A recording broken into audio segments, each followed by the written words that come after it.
Solo, now that it's over, I guess what are your thoughts on the season as a whole? Man, it was a rough season. I mean, it's not a season anybody wanted, I just hope next year that all the young guys, can learn from this year and work on their game and come together, for they can have a better year next year. What was Steve's message to you guys after the game? That was my question. I mean, I don't know, honestly, I wasn't really listening because I was, kind of in my own head, but just, it's all, it's hard for anybody to, to go through, and it takes a lot of,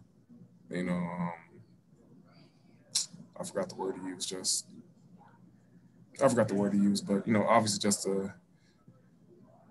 you got to be strong mentally and, persevere and, and when the loss doesn't, define you as a player or a person, it's just how you respond.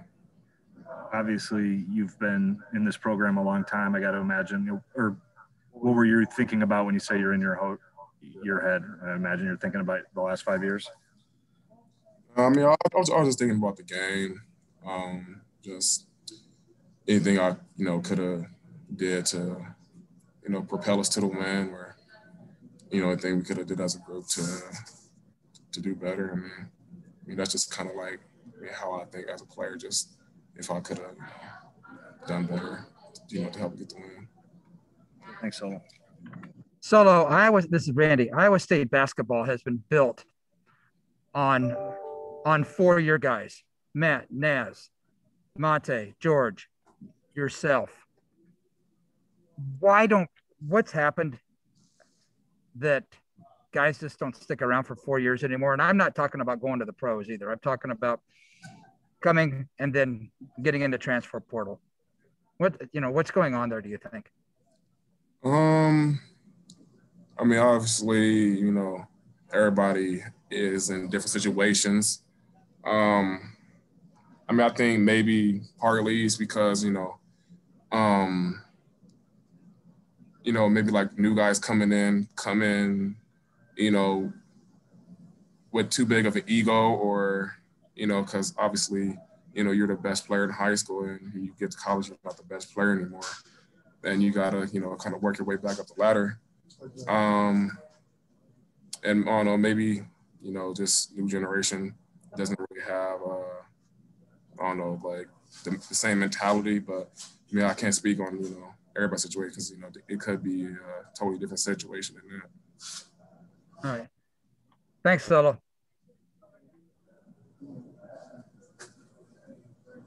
All right, if that's all you got for Solomon, we'll be good, and then we'll have Jalen Pullman land. Jalen, what was Coach Prom's message to you guys after the game?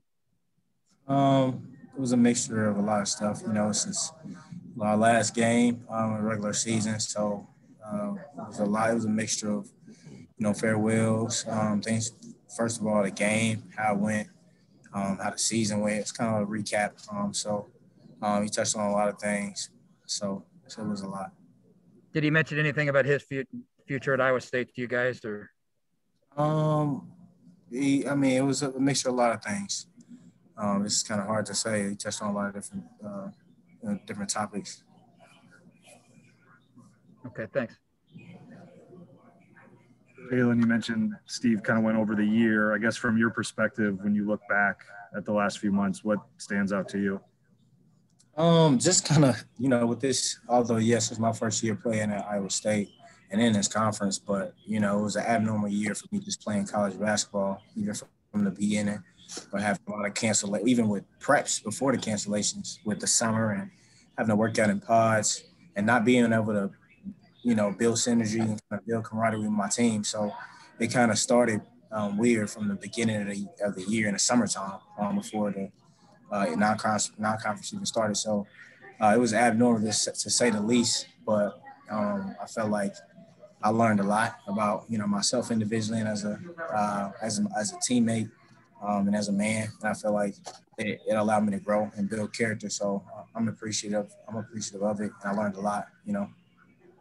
You guys talked a lot all season about getting over the hump and getting that first win. Now that you're at the end, that didn't happen. I guess, what are your thoughts why? I mean, I look at it from an individual, each game standpoint. And, you know, I felt like looking at each game, there was always some type of thing that I could have done better individually. And looking at it from that standpoint, I feel like as a team, obviously, if everybody looks at that standpoint, like we can all do a little bit more to get over that hump.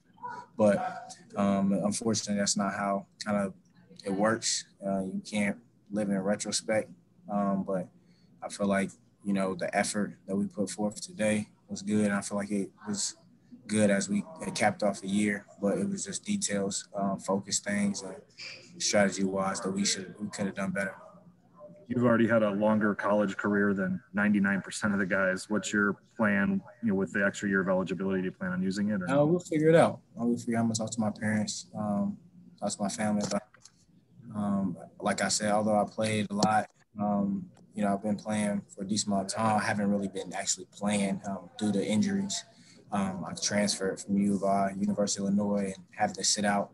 And then my following year getting hurt, the year I was able to play, getting hurt. So it hasn't been like I've been playing, even though from the outside looking in, it seems like I've been actually playing for a long period of time, but I was actually out for a lot of our time. So I'm grateful for even being healthy now this last year to be able to play in.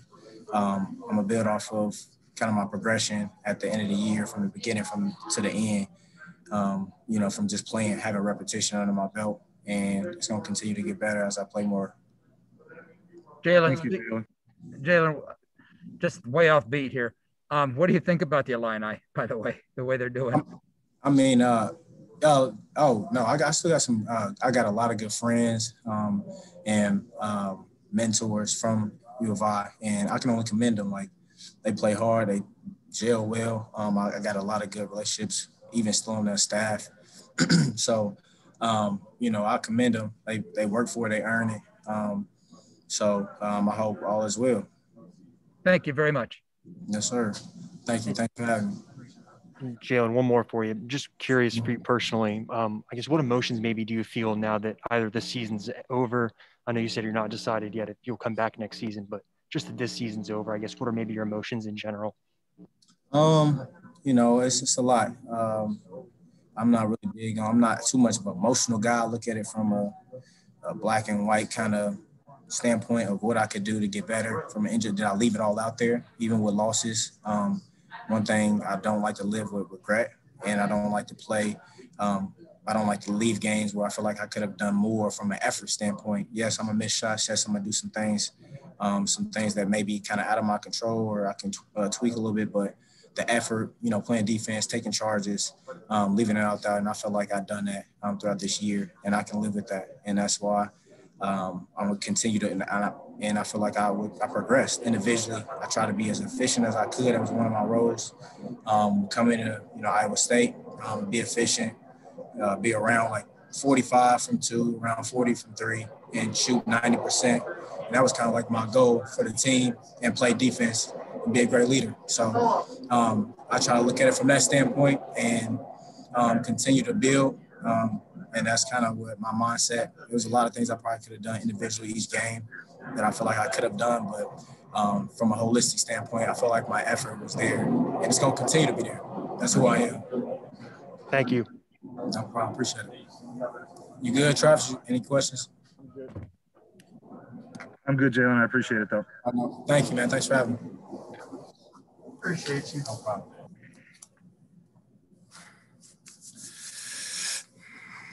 You have a statement, Steve, or should we just fire away? You can fire away. I mean, the statement I would just make is, you know, I told the guys in the locker room through all the adversity and things they had to deal with, and especially the way the game was going tonight, you know, they could have folded many times. And I think we got great kids in our locker room and great character guys, and they've done the right things all year. And so that's as a coach and as a leader. That's why you're disappointed in yourself because you're not. The best part of coaching is to be able to sit back and watch your kids have fun and enjoy these moments, especially in March. You know, that's the best part of being a part of championship teams and winning big games is seeing smiles on those kids' faces you coach. And so, but Oklahoma was good, and but we made it a game at the end. But you know, we just didn't do a good job enough. You know, sharing the ball and you know running good offense at times, and then you know they're a very good one-on-one team. You know, and being able to just stay in front of guys. Steve, can you speak to your Iowa State job future going forward? You know, there's really nothing for me to say. One thing I can tell you, you know, so I know there's probably a lot of questions, is that I'll meet with Jamie next week, and you know, we'll sit down and talk. Next week, not next week. You said, I'm sorry. Next week. Yeah, okay. It's Thursday. Yeah, so next week. Yeah. Okay. Trajectory of the last 6 years, how do you feel like you got to this point that you're at right now? Travis, I can't. You cut out on me. Can you hear me now? Yeah, barely. You're muffled for some reason. I could hear Randy fine. I just couldn't hear. I can't hear you great. How about now? It's just real quiet. But go ahead. When you look at the trajectory of the last I can hear you good now. Yep. When you look at the trajectory of the last 6 seasons, how do you feel like the program has gotten to this spot with the record that it is right now? You know, there's a lot of factors. I'm not, you know, going to go into everything, you know, but you and I both know, and we all know that this record's unacceptable for this program. I've said it 100 times. I said it since I've got here. We've got an incredible fan base. We got great leadership. Ames is an unbelievable community. It's the best league in the country. We're playing a 7 seed. They're top 25 in the country. But with that, there's expectations to be in the NCAA tournament and play deep in the postseason, and you know, whether it's Sweet 16, Elite Eights, and you know, I think that's the next step, obviously. But I mean, there's a lot of factors. I mean, you could talk about, but you know, the biggest thing I'll say on that is we all know that this program can't be in this position, and it's got to get back right. We've asked you a number of times, obviously, about if you know what your future holds. If you're not meeting with Jamie until next week, do you imagine going through this weekend still not knowing? I would think so. You know, Jamie and I have had conversations. Like I said, we talk all the time. But Jamie's obviously got a lot going on with, you know, selection committee and different things like that, to where, you know, we'll meet next week. You know, that's the most I could tell you with that. And being as I can. What you touched on a little bit, but what was your message to the guys afterwards? Well, first off, to the seniors, whatever they need going forward, you know, I got them. You know, whether that's to help them with agents or help them get jobs overseas or professional basketball or business world, whether it's now or in the future, I got you. I'll do whatever I can to help you. No questions asked. And I also just talked to Solomon. Obviously, he's been with me 5 years. He's one of my first recruits here, one of our first recruits here. He's seen everything here. He's seen the good, the bad, and the ugly. But he's done a lot of really good, positive things, not only on the floor, but off the floor in the community. There's a lot of things he's done in the community behind the scenes that probably hadn't even got publicized, that he just kind of does it, you know, on his own. Phenomenal kid. Very proud of him. And then I talked to J. Cole and just thanked him, to where disappointed because he never got a chance to really see Hilton Magic or see what it's like out there in the T-Mobile Arena. And what an amazing fan base. He just wasn't able to see that. And that's something we obviously sell in recruiting. But he's such an advocate. He was a great leader for us during the social issues that we talked about, you know, whether it was in person or via Zoom when it all started. I thought he had a phenomenal year. I thought he finished really, really well. And he's going to do great things. And then obviously I just touched with, you know, Nate Schuster about, you know, being an everyday guy. And then Eric Steyer, you know, living his dream of a Ames, Iowa kid. And, you know, I never forget that shot in Maui when his dad was out there. And to the other guys, you know, I just talked to them about, there's a lot of stories about programs that struggle, and then you look at a year or two later and they're back where they need to be. Now, I've been in a lot of different leagues and I've seen it happen over and over. And so I just talked to them about the things that need to change, things we need to do better, and that, you know, we've got to address that and get better going forward. And then most of all, I just thanked them for, you know, we left here in March last year this time. They went home on spring break and we didn't see them again to basically August of last year, of this past late July, August. A lot of times when your team struggle and go through what we had, and nobody on this, you know, I've never obviously been through anything like this in my life, and nobody in that locker room has either. But you could splinter, you could stop going to class, you could, you know, get in trouble, you can make poor decisions. I think our guys have done a great job of staying the course and, like I said, showing up every day. We didn't get the results, and that sucks, and that's on me. You know, that's not on them, that's on me. But I just thank them for doing the right thing and being great ambassadors and being good, you know, student athletes. Obviously, we see the wins and losses, but I was hoping you could give us a little insight what this season was like for your players from a mental health burden standpoint, with the constant testing, the isolation, just what this season was like for them. You know, I can't speak for them, so I'll just kind of talk from what I, you know, when you view it. Obviously, it had to be extremely tough. There's a lot of sacrifices you have to make. You know, you could get home on a road trip at 2 a.m. and have a 7 a.m. COVID test, and then you go to class, and then you go to practice. You know, I think all of our guys, obviously we had our one little bout with COVID during the season, you know, right around that K-State Kansas week. Outside of that, our kids did a phenomenal job. You know, hats off to our athletic training program, athletic trainers, you know, Vic and his personnel, Doc Shulman and his personnel, obviously Mark Oberly.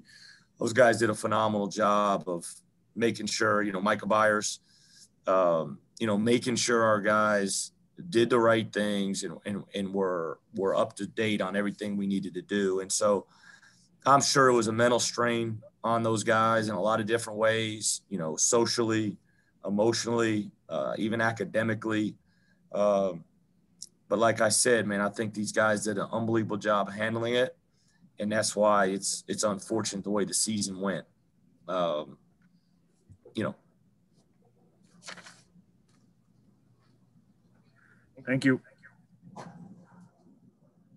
All right. Thanks, guys. Thanks, Steve.